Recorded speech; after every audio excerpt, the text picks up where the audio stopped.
Hello दोस्तों, कैसे हो आप सब। आई होप कि आप सब ठीक होगे। आज की वीडियो में फिर से मैं आप लोग के साथ धमाकेदार टिप्स और ट्रिक्स शेयर करने वाली हूँ, जिससे क्या होगा, आपके समय के साथ साथ आपके ढेर सारे पैसों की बचत होने वाली है।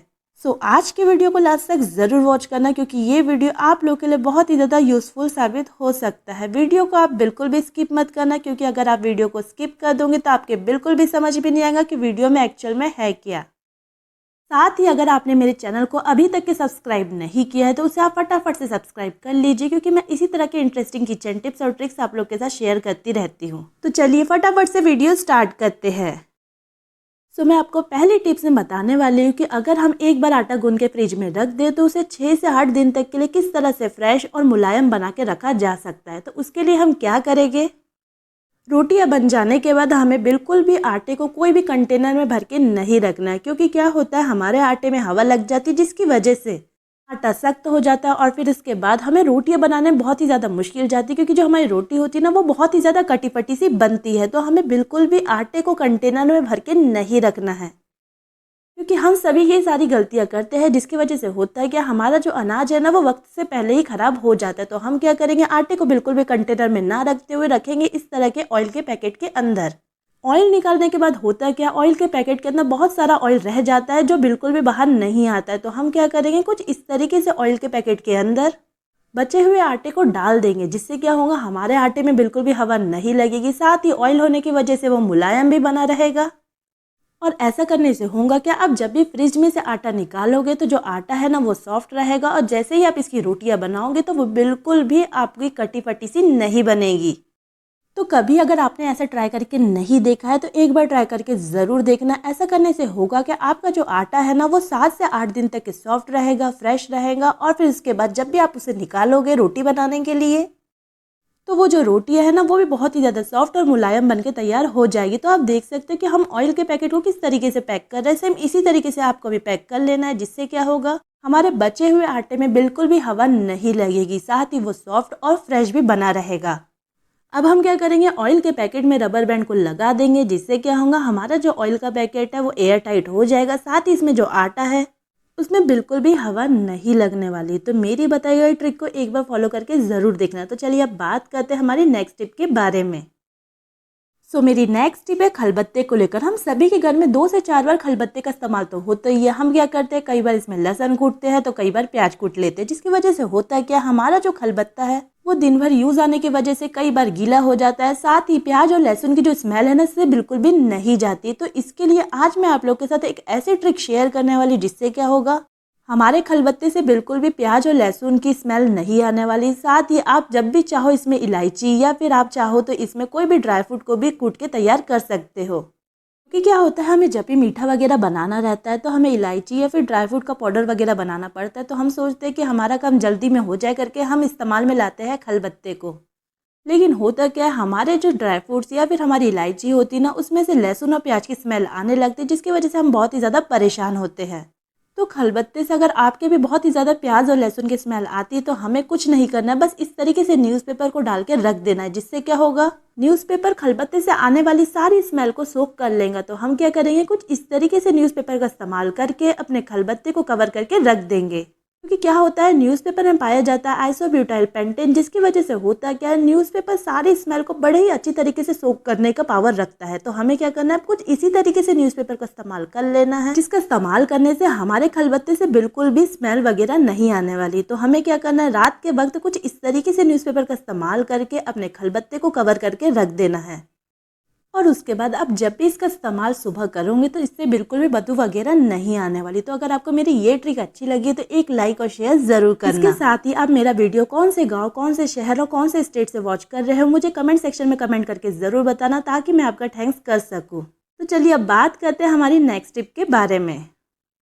मेरी नेक्स्ट टिप है चश्मे को लेकर। हम सभी के घर में एक ना एक फैमिली मेंबर ऐसा ज़रूर होता है जो चश्मा वियर करता है, जिसकी वजह से होता है क्या, उन्हें चश्मे को साफ़ सुथरा करने के लिए बहुत ही ज़्यादा परेशानी जाती है।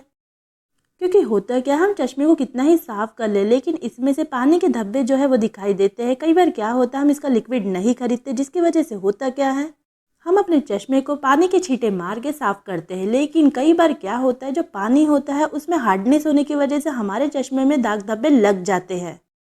तो अपने चश्मों के दाग धब्बों को दूर करने के लिए आज हम इस्तेमाल में लाएंगे कोकोनट ऑयल का। अगर आपने कभी कोकोनट ऑयल का इस्तेमाल नहीं किया है चश्मे को साफ करने के लिए तो एक बार ज़रूर करके देखना। कोकोनट ऑयल का इस्तेमाल करने से हमारे चश्मे में जो भी दाग धब्बे या फिर जो भी रेशे या डस्ट वगैरह होती है वो बड़े ही आसानी से रिमूव हो जाती है। इसके साथ ही कोकोनट ऑयल का इस्तेमाल करने से हमारे चश्मों के जो ग्लासेस होते हैं ना वो बिल्कुल क्लियर हो जाते हैं। तो आप देख सकते हो कि मैंने कोकोनट ऑयल को एक एक बूंद दोनों साइड में डाल दिया है। और अब हम क्या करेंगे, कोकोनट ऑयल को अच्छी तरीके से अपने चश्मों के ग्लासेस में फैला लेंगे। तो इसके लिए हम क्या करेंगे, चश्मे को अच्छी तरीके से रोटेट कर लेंगे। हमें इसके लिए बिल्कुल भी हाथों का इस्तेमाल नहीं करना है। तो जैसे ही हम चश्मों में ऑयल को डालेंगे तो हमें थोड़ी देर के लिए चश्मे में ऑयल को रहने देना है। तो इससे क्या होगा, हमें चश्मों की साफ़ सफाई करने में बहुत ही ज़्यादा आसानी जाएंगे। अब हम इसके लिए इस्तेमाल में लाने वाले हैं चश्मा साफ़ करने वाला कपड़ा, जिससे क्या होगा हमें चश्मे को साफ़ करने में बहुत ही ज़्यादा आसानी जाएंगे। साथ ही हमारे जो चश्मे के ग्लासेस है ना वो बिल्कुल क्लीन और क्लियर हो जाएंगे। क्योंकि क्या होता है, हम चश्मे को कोई भी कपड़े से क्लीन कर लेते हैं, जैसे कई हम लोग अपने दुपट्टे से क्लीन कर लेते हैं या फिर कभी हम अपने शर्ट से क्लीन कर लेते हैं, या फिर कई बार ऐसा हो जाता है कि हम चलते फिरते अपने घर के पर्दे से भी अपने चश्मे को क्लीन कर लेते हैं। जिससे होता क्या है, हमारा जो चश्मा है ना साफ़ होने की बजाय और भी ज़्यादा गंदा हो जाता है। तो आपको भी बिल्कुल भी चश्मे को कोई भी कपड़े का इस्तेमाल करके साफ़ नहीं करना है। इसके लिए आपको सिर्फ और सिर्फ चश्मे के साथ आए हुए कपड़े का ही इस्तेमाल करना है। तो आप देख सकते हो कि हमारे चश्मे से बहुत ही आसानी से सारे दाग धब्बे निकल चुके हैं। अब हम क्या करेंगे, चश्मे को अच्छी तरीके से साफ कर लेने के बाद उसे रख देंगे चश्मे के केस में, जिसकी वजह से होगा क्या, इसमें बिल्कुल भी स्क्रैच वगैरह नहीं लगेगी। साथ ही हमारे चश्मे में बिल्कुल भी डस्ट वगैरह नहीं बैठेंगी। तो आप देख सकते हो कि मैं किस तरह से कवर करके चश्मे को रख रही हूँ। सेम इसी तरीके से आपको भी चश्मे को कवर करके अच्छी तरीके से उसको उसके केस में रख देना है। और ऐसा करने से होगा क्या, आपका जो चश्मा है ना वो बिल्कुल सेफ रहेगा, उसमें बिल्कुल भी स्क्रैच वगैरह नहीं आने वाली। तो आप देख सकते हो कि हमने किस तरीके से रखा है, सेम इसी तरीके से आपको भी रख लेना है। तो चलिए अब बात करते हैं हमारी नेक्स्ट टिप के बारे में। सो मेरी नेक्स्ट टिप है ग्लास को लेकर। अक्सर क्या होता है, हम जब भी बर्तन को वॉश करते हैं तो हम क्या करते हैं, बर्तनों को एक के अंदर एक रख देते हैं, जिसकी वजह से होता है क्या, कई बार जो हमारे बर्तन होते हैं वो बहुत ही बुरी तरीके से अटक जाते, बिल्कुल भी निकलने का नाम नहीं लेते। तो आप देख सकते हो कि मेरी ये जो ग्लासें है वो बहुत ही बुरी तरीके से अटक गई है, बिल्कुल भी नहीं घूम रही है और ना ही निकलने का नाम ले रही है। तो आज मैं आप लोग के साथ एक ऐसी ट्रिक शेयर करने वाली जिससे क्या होगा, आपके कोई भी बर्तन जैसे कि कटोरी या फिर ग्लासें वगैरह फंस जाए तो आप बड़े ही आसानी से उसे निकाल सकते हैं। इसके लिए हम क्या करेंगे, एक बड़ा सा थाल लेंगे और उसमें हम डाल देंगे अपने गरम गरम पानी को, जिसकी वजह से होगा क्या, हमें ग्लास को निकालने में बहुत ही ज़्यादा आसानी जाएगी। तो ग्लास को निकालने के लिए हमें जो पानी का इस्तेमाल करना है सेम इसी तरीके का होना चाहिए जिससे धुआं उठ रहा हो। तो आप देख सकते हो कि हमने अपने ग्लास को डाल दिया है और इसके बाद हमारी जो ग्लास है उसके आसपास से बबल निकल रहा है। तो आप देख सकते हो कि उसके किनारों से जो बबल्स निकल रहे हैं, जिसकी वजह से हो रहा क्या है, दोनों ग्लास के अंदर जो गैस है वो बाहर निकल रही है। साथ ही इसके अंदर अब बन रहा है भाप, जिसकी वजह से होगा कि हमारी जो ग्लास है ना वो बड़े ही आसानी से निकल जाएगी। क्योंकि वजह क्या होती है, जैसे ही ग्लास अटकती है अंदर एयर बन जाती है, लेकिन अगर हम उसे गरम गरम पानी के अंदर डाल दे वो एयर होती है वो बबल के रूप में बाहर आ जाती। तो आप देख सकते हो कि मैंने अपने ग्लास को अच्छी तरीके से गर्म कर लिया है। साथ ही इसके अंदर जो एयर थी ना वो बड़े ही आसानी से बाहर आ चुकी है और ऐसा करने से हमारी जो दोनों ग्लासें हैं जो अटकी हुई थी वो निकल चुकी। तो देखा आपने कितनी ज़्यादा भाप बन गई थी, जिसकी वजह से हुआ क्या, हमारी जो अटकी हुई ग्लासें थी वो निकल चुकी है। तो कभी आपके भी घर के बर्तन कुछ इस तरीके से अटक जाए तो आप मेरी बताई गई ट्रिक का इस्तेमाल करके उन्हें बड़े ही आसानी से निकाल सकते हो। तो चलिए अब बात करते हैं हमारी नेक्स्ट टिप के बारे में। तो मैं आपको अपनी नेक्स्ट टिप में बना के दिखाने वाली हूँ ऐसा घरेलू नुस्खा जिसका इस्तेमाल करके आपके शरीर में कहीं पे भी कट फट जाए तो वो बड़े ही आसानी से ठीक हो जाएगा।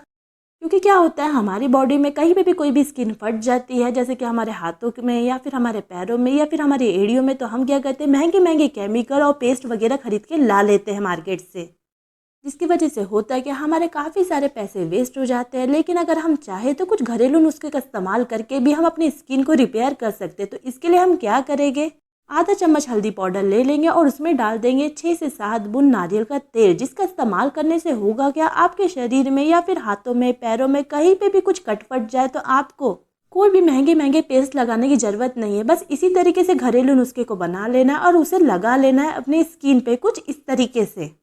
इस घरेलू नुस्खे को बनाने के लिए हमने इस्तेमाल में लाया है हल्दी, जिसमें पाई जाती है एंटीबैक्टीरियल प्रॉपर्टी। साथ ही जो हमारी हल्दी होती है वो एंटीसेप्टिक भी होती है, जिससे क्या होता है, हमारी स्किन में कहीं पे भी बैक्टीरियल इन्फेक्शन हो जाए तो बड़े ही आसानी से वो ठीक हो जाता है। साथ ही कोकोनट ऑयल का इस्तेमाल करने से हमारी जो स्किन है वो बड़े ही आसानी से रिपेयर भी हो जाती है और मॉइस्चराइज भी हो जाती है। तो आज की वीडियो में बस इतना ही गाइस। अगर आपको मेरे वीडियो में कोई भी टिप्स और ट्रिक्स पसंद आई हो तो वीडियो को ज़रूर लाइक कीजिए, साथ ही ज़्यादा से ज़्यादा शेयर भी कीजिए। और अगर आपने मेरे चैनल को अब तक के सब्सक्राइब नहीं किया है तो उसे फटाफट से सब्सक्राइब कर लीजिए, साथ ही बेल आइकन को भी हिट कर लीजिए। इससे आपको मेरे चैनल में आए हुए सारे वीडियोस की नोटिफिकेशन सबसे पहले प्राप्त होगी। तो मिलती हूँ मैं अपने नेक्स्ट वीडियो में इसी तरह के इंटरेस्टिंग किचन टिप्स, ट्रिक्स और हैक्स के साथ। तब तक के लिए बाय बाय।